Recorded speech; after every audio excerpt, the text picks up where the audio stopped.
I am joined right now by Antony Latham. Hello, Antony. Hello there. Now, we have a mutual friend, Dr. Trevor Stammers, who's been on my show quite a few times, and also he writes for our magazine. Let's just start with this friendship. How do you know Trevor?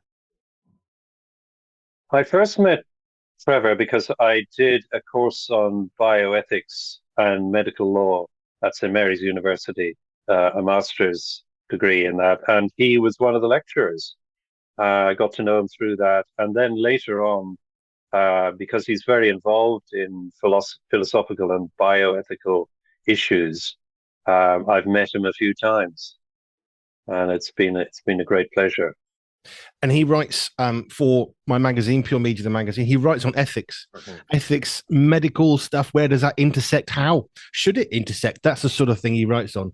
And we've Yes. spoken on the assisted suicide bill and all sorts of things where he's coming. Yeah. I love to Yeah. know how people are connected because it reminds me that we're living in a world of people who actually know each other, and somehow that feels quite comforting that we actually know somebody who knows somebody else. Absolutely, yeah. No, he's a great colleague. Yeah, Now, we're specifically going to be talking about your book, When I Consider Your Heavens. Just give me a really brief overview of that book for people that are listening. What does this book yeah. try and do? The book is really it's a short book, hopefully one that's quite accessible to most people who could pick it up, and it covers a lot of ground in that short space. I look at the reasons we have for believing that there is a creator of the universe. And for instance, I talk a lot about cosmology and the latest evidence that we have for a beginning of the universe. Um, I talk about the fine tuning of this universe, the incredible precision which was required for even uh, a planet like ours or life to have come about on this planet, which of course points us towards a fine tuner, the creator. Um, I look at biology at the beginning of life on the earth and what evidence we have for that, um, for the progression of life through the geological periods, and what evidence there is for design in all of that, which of course I, I bring out as being immense. The evidence for design in biology is phenomenal. So there are a number of chapters on that topic. Um, I then branch a bit more into philosophical things, consciousness. What is consciousness? So I look at what the human mind is, and can that be purely physical? In other words, can it be just the brain, uh, as most materialists or atheists would believe, that we are just physical objects? And show that the latest evidence actually shows that we are not just physical. Consciousness is something else. And of course, that points to the soul and to mind and to God who created us. Um, I then talk about beauty because the world is so beautiful. And you have to ask why. Is it just in the eye of the beholder? Or is it out there objectively? And if so, then there must be a creator of beauty who is himself beautiful. I then talk a bit about the fact that this is an open universe. It's not one that is physically closed. In other words, um, we should expect miracles because with all the evidence we have for a creator who is not part of the universe, but created the universe, we should expect the creator to be closely involved and able to act within the universe. And actually, the last chapter is about the greatest miracle of all, which is the resurrection of Jesus. And I look at the evidence for that, the historical evidence. So that's a real potted um, summary. I also talk at the end about the age of the earth, and this, of course, amongst Christians can be something that is argued over. I give my reasons, and I believe they're biblical reasons for believing that the earth is very old, the universe being billions of years old. I look at Genesis and what it says there.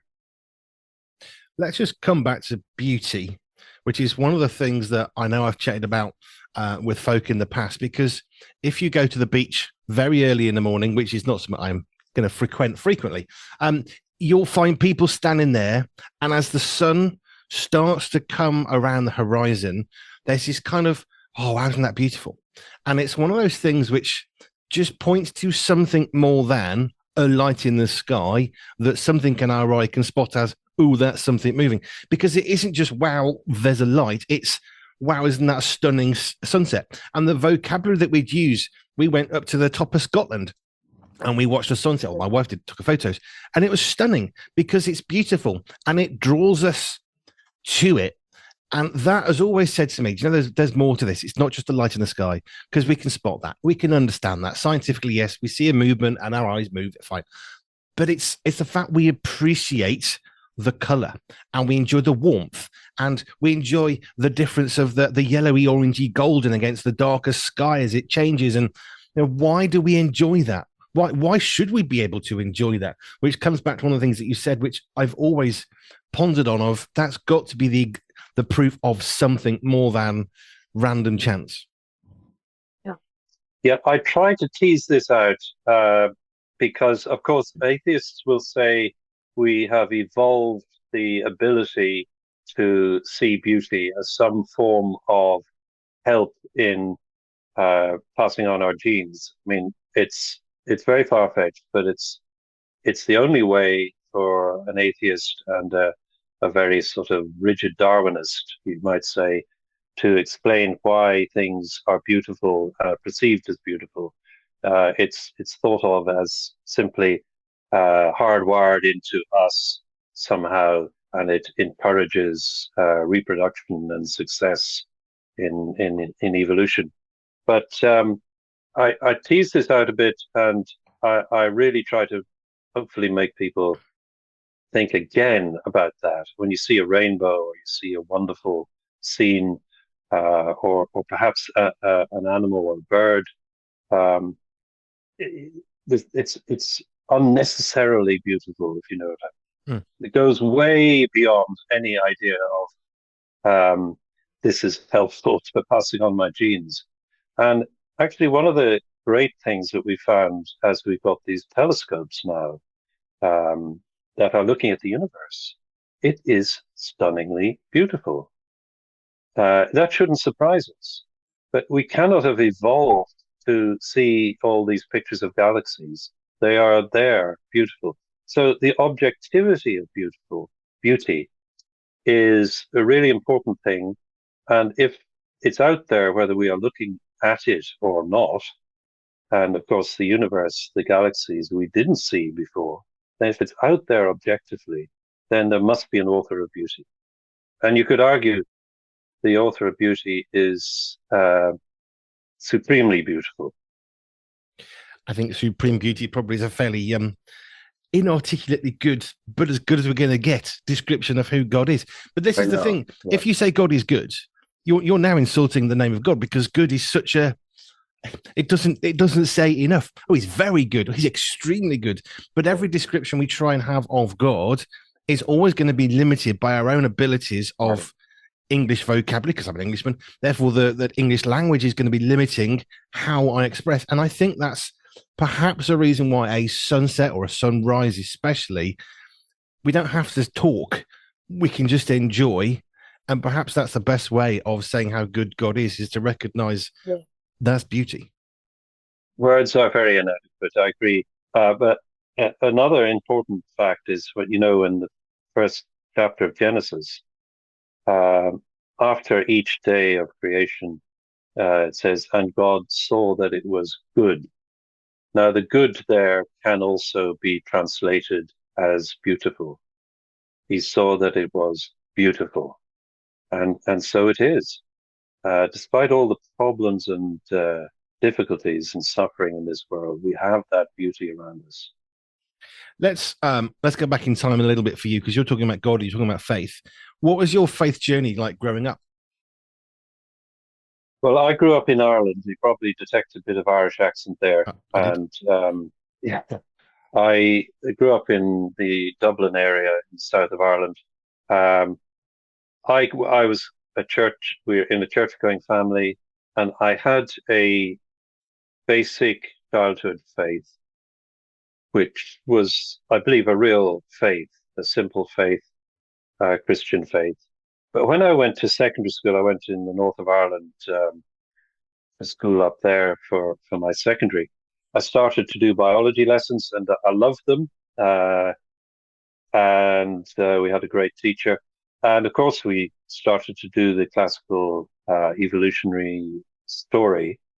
Now, as a teenager, therefore, I could see that what was being taught was that all that was needed was random mistakes called mutations in our DNA, and then natural selection acting upon these if they're beneficial. And that is all you need to get from basically a soup at the beginning of uh, the earth to human beings. And I took this in, and that's what is actually taught. Um, so probably rather rigidly, I took this as being the truth, as science, and therefore God is unnecessary for providing the reason for us being here. And I gradually lost my faith. I suppose I became an agnostic. Now, I went through medical school in Trinity College Dublin. I later went out to actually work as a volunteer in Kenya in a hospital out there. Things were pretty difficult out there, as much of the time on my own in a very busy rural hospital. Um, actually started to say, God, if you're there, uh, help. Um, and one day I sat in front of my bookcase, and there was a Bible that I'd been given at my confirmation, which I was gathering dust. So I picked it up and said, I had some time, I give it a go. It was the New Testament, and I started to read through Matthew's Gospel, and I got to the Sermon on the Mount, and I was just absolutely transfixed by this. It was obviously God speaking to me at the time. I knew this was true. It was wonderful. It was really Jesus there with me in that room speaking to me. So, despite all my skepticism, and I love to argue with people who are Christians, that somehow vanished. Hmm. And of course, that was God drawing me to Him and to Christ. So I thought I'd wake up the next morning and just be the same old skeptic. But no, He was there still, and He's been for me through all my ups and downs. He's been there for me right the way through. But I really wanted to go back and look at science when I had time to see, well, is it really the case that science somehow pushes God out of the picture? And so I did a lot of study. I read all of Richard Dawkins' books to see what he was saying. I did a course on the Open University in evolutionary biology, and I wrote a book way back about 20 years ago um, called uh, The Naked Emperor. I nearly forgot the name of it. But it basically, The Naked Emperor, Darwinism Exposed, goes into a lot of scientific detail about evolution and why I think there's such evidence of design in nature. I then became very interested in philosophy of mind. I did a course in philosophy of mind and wrote a book on consciousness and how the study of consciousness leads us to believe in the human soul, something that is not purely physical. And that has led me, I've had more time. I'm retired now. I've been a GP for many years in the Western Isles of Scotland. And I've been retired for about 4 or 5 years now. So I had some time to put together this new book. That's how it's come about. Let's go to Kenya. What? How did you find yourself in Kenya? I mean, I understand you can volunteer and you can go. It seems interesting that God took you to Kenya, but how did you find yourself in Kenya? Because I'm guessing if you're qualifying for a GP, you kind of not quite where do you want to go, but there's a lot of choice that you have. So why would you choose to end up in Kenya? Well, I was at that point where I'd done my basic training, hospital training, and at that point you have to decide whether to get on a sort of a not quite a treadmill, but the ladder of going into the profession. And I felt I'm just a bit too young. I don't want to get stuck into this yet, and I want a bit of adventure. Perhaps do some good.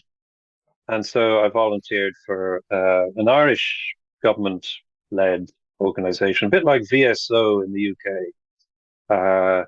And they seconded me to an Irish Catholic mission hospital, who were delighted to have me. They had no doctor and they had a very busy hospital. So they took the best they could find, which was a very unqualified doctor. And it was a marvelous experience. It was very, very hard work, but that's what put me, I suppose, in the position of being on my own and having time to rethink and seek seek God. Um, my mother, being a very keen Christian, was obviously praying for me and other people as well. I mean, Dr. Trevor, sorry, Dr. Richard Scott, he's been, I don't know if you know Richard as well, but he's recently retired like a few months ago. He also served overseas and did some great work. How do you find doing medicine when you train in modern surroundings and then you find yourself out in the bush somewhere? How do you mentally disconnect all the equipment and stuff you don't have and then think, okay, how do I apply the medicine I do know with all the equipment we don't have, all the medicine we don't have? How do you then connect into what you can do after all that you've been taught that you don't have available? Yeah, yeah, no, it's a very good question. It was tough. The It was basic, but we had some good nurses. Um, I relied heavily on some of these Irish nuns who were out there and were incredibly dedicated and very well trained. So uh, I also had an Irish nun surgeon who came out and helped me for about 6 weeks. And she got me through cesarean sections and that sort of thing, which you have to do. But basically, it was a team effort, and I felt, look, they had nobody. It's one of these very remote places, and they felt I'm doing better than having no doctor, and you grow into it. Also had great help from going on the radio to the flying doctor people who are based in Nairobi, and they would sometimes come out and do operations for us. I mean, it's just I've heard Richard Scott talking about it, how he used to send out for honey for septic wounds because there's nothing else, and it did something, and some would help, and you just have to. I suppose it's like anything. You have to think, well, this is what I've got. What can we do with what we have? Okay, this would be great, but we've got this. So what do we do with this? How can we utilize that? Yeah, absolutely. And I would emphasize it's something I think worth mentioning to people who question, what's the use of Christianity? When you go out to somewhere like the depths of Africa and the most remote places, the clinics and the hospitals that you find out there, they're either started by or run by Christian missionaries originally, and sometimes very dangerous places. And I think it's important to celebrate that the incredible history Christians have had in in places like rural Africa. So it is a great privilege, really great privilege. Now, when I became a Christian out there, I knew very little theology. Um, but God held me there, and it was only later that I began to understand a bit more about what Jesus had done on the cross for me and for you and for everyone who comes to him. So, yeah, there was a great opportunity and a great experience. So you're in Kenya. You're practicing medicine over there. Um, you then said you were in the West Isles of Scotland doing medicine as a GP. How did you end up from Kenya into Scotland? Where did that kind of split of I'm going to go back to the UK? How did that happen? Well, I came back, chased up an old girlfriend, and she and I became married. Um, and as Christians, we wanted to go out to. She'd been in Ethiopia, and my wife Christian, and she and I were very keen to go back out to Africa. And somehow Africa got into the blood, I suppose. Um, and at first, we thought we'd just simply go to anywhere, not necessarily with a Christian mission. We had even because I suppose we'd taken on the world's views. We were even slightly suspicious of missionaries until we met a few. Um, we went through the Liverpool School of Tropical Medicine. There were a lot of missionaries there, and one thing that led to another. We went to missionary training school, and then we went out to Tanzania. We were there for 6 years, and there was a terrible time in 1994 when there was many will remember there was the Rwandan crisis. We were on the border with Rwanda, and there was genocide going on right next door to us, and huge numbers of people, traumatized people, coming into our district. We were the main hospital. Now, a nurse came out from uh, from Scotland to help us with this situation, and she was working with Tear Fund, a Christian organization. And her father had been the GP on the Isle of Paris, in the Western Isles of Scotland, and that was the link that brought me here. She said, "Oh, when you're on leave, ring up so and so, who's the GP there now," and that's what I did, and that led from one thing to another. And it was an amazing bit of direction from God. I mean, but again, it's how God gently steers us through, whether it's going across to Africa in the first place or meeting that nurse. Oh, give so and so a phone call, Yeah, and I just love to be reminded that we are connected to other human beings because it matters and people matter. yeah, But it's those little moments that we can sometimes almost I don't know, not see at the time, but then okay, I'll go that way. But we look back, and of course, we can see, oh, that linked me to over here. Then I went over there, and we can see as we look back, but not necessarily at that moment in time of sensing God steering our life forwards. yeah, yeah, exactly. In fact, when you know that God has led you somewhere, when times get tough and you go through difficult patches, and sometimes we all do, you can look back and say, "Well, I am meant to be here for all. This is where I was led to go." There are all sorts of reasons why I realized that. But then I had this opportunity at times when things were, I had the time, and particularly now that I'm retired, to look into this whole question of science and philosophy. I mean, one of the things that uh, I think that I try to bring out in this book, particularly in the cosmological section, is there was a real beginning of the universe. You know, in the first verse of the Bible, in the beginning, God created the heavens and the earth. Now, if there was scientific evidence for such a beginning, we have to then ask what was the cause of that beginning? You can't have a beginning of anything physical without a cause, and that cause cannot be the universe itself. So, I mean, the first chapter is all about that and the history in the past 100 years of scientists who worked out the universe is expanding and must have come from an initial beginning. And even scientists now, these are not necessarily believers, will say that this beginning must have come from nothing. And of course, that is a long-held Christian or Judeo-Christian doctrine that God created everything from nothing. So I talked a bit about that in the book. So I'm hoping that it will give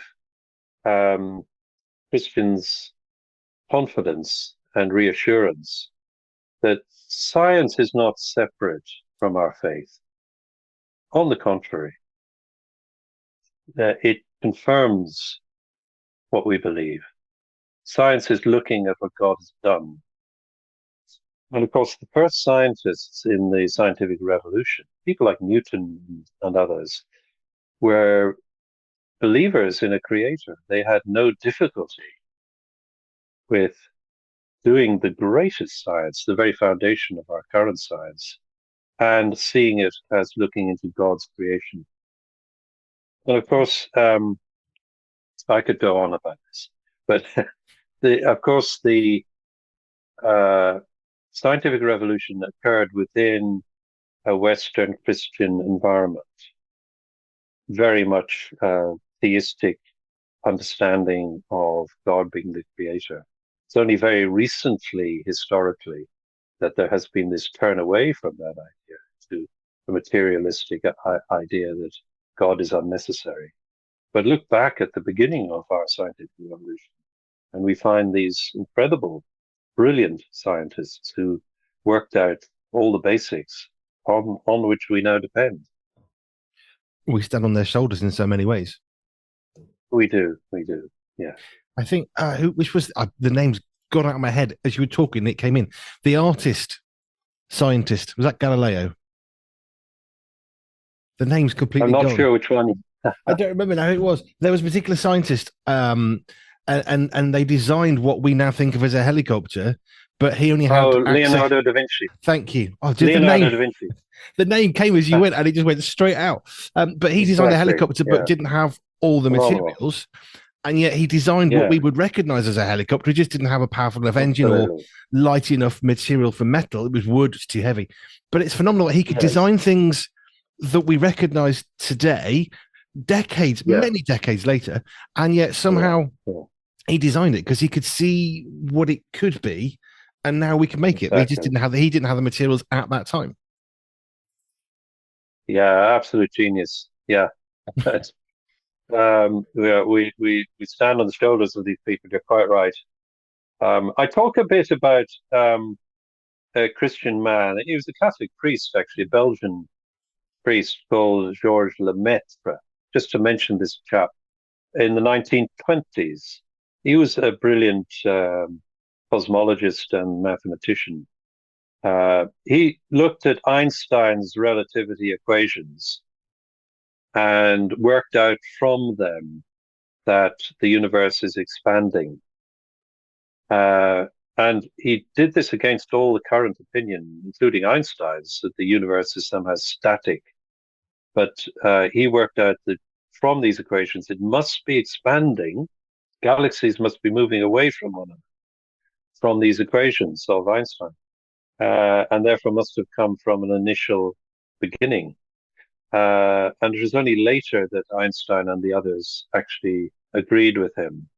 And he never felt that his understanding of the universe conflicted at all with a belief in a creator. And of course, his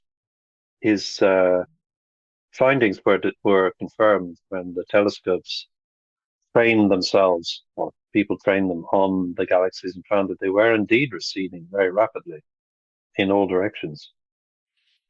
It's so there are a number of Christians. Yeah, go ahead.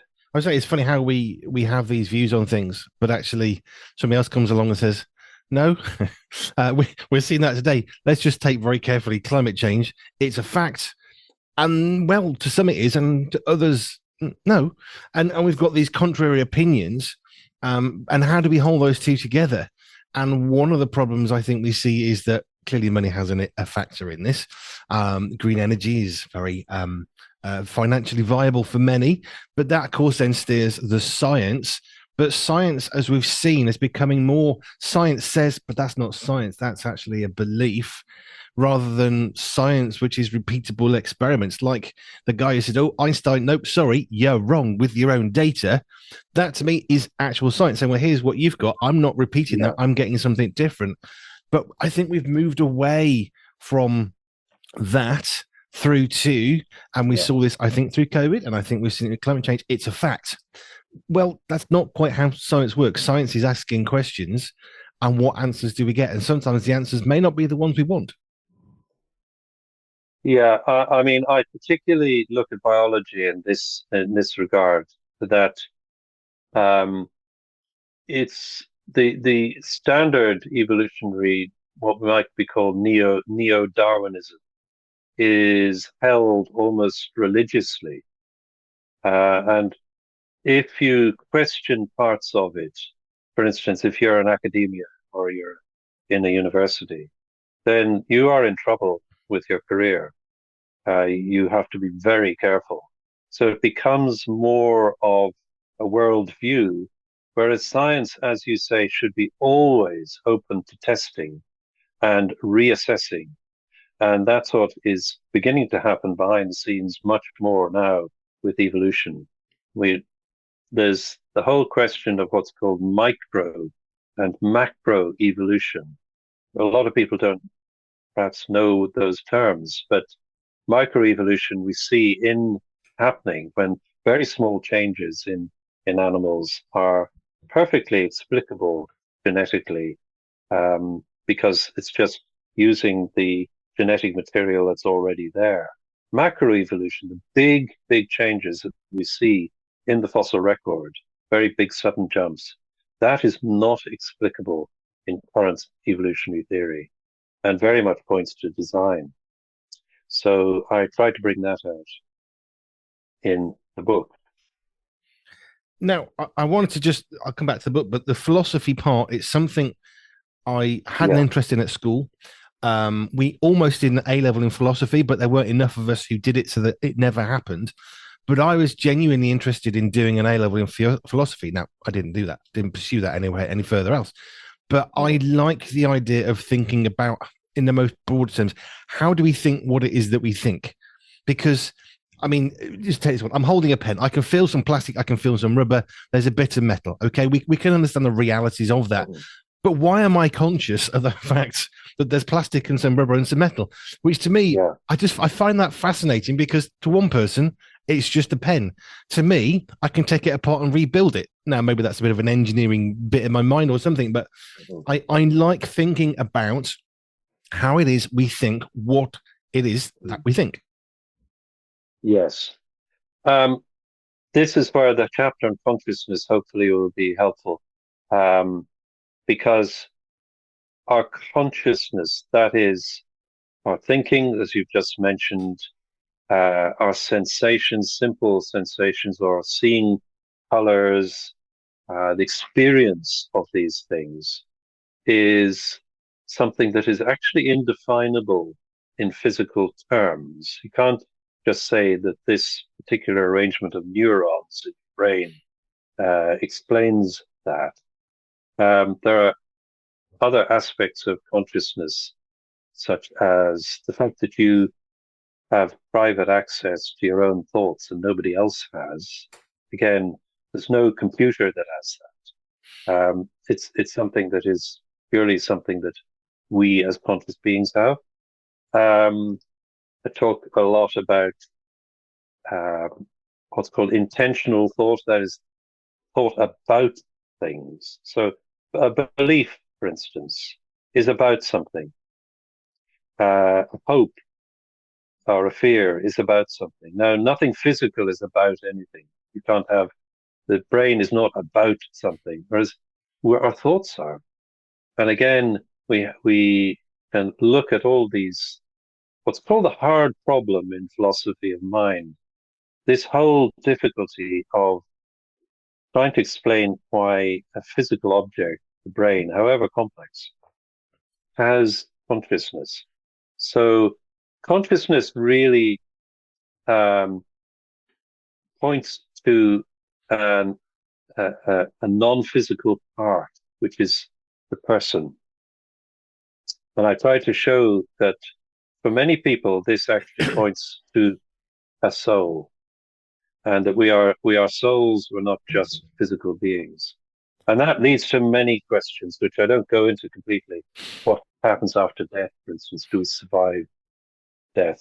But hopefully that would be helpful to folk to sort of tease this apart. Um, let's just come back to the book then as we finish this. I know you wrote a book 20 years ago. You've written this one. Have you written other books in between them as well, or is it more 20 years you're back to writing? I did write a book on consciousness as well, called The Enigma of Consciousness. Um, it's a bit more technical than the book I've just written. No, just those three books.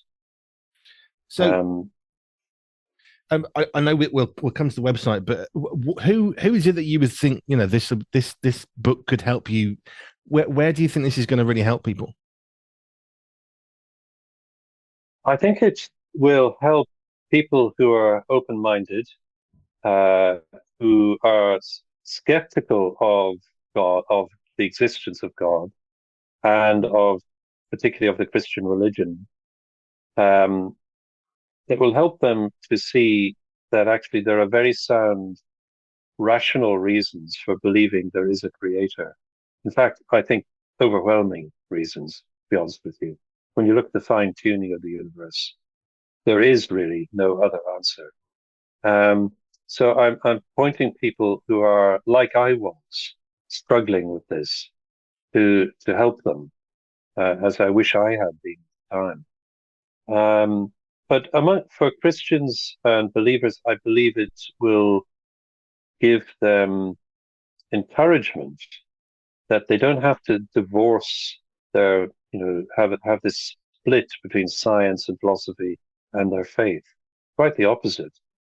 They're very well, they very well work together and complement one another. So that's who I try to reach. Let's just come back to the book then. For people that want to get hold of this, when I consider your heavens, that's the title of the book. And how do people best source this book? Well, at the moment, it's on Amazon and a few other major outlets, so it is available there. So if you do read it, I would encourage people to write a review of it as well, because whatever you think about it, please do that on Amazon. And the subtitle is How Science and Philosophy Lead Us to God. So it's When I Consider Your Heavens, which is, of course, from Psalm 8, How Science and Philosophy Lead Us to God. Anthony, thank you. It's been a pleasure. Trevor said we should talk. We've done that. Thank you, Andy. Thank you. Now, I know your website as well, AntonyLatham.com, Anthony without an H, Anthony, AntonyLatham.com, if you want the website to connect with Anthony or find the book on Amazon. Anthony, thank you. Thank you so much, Andy.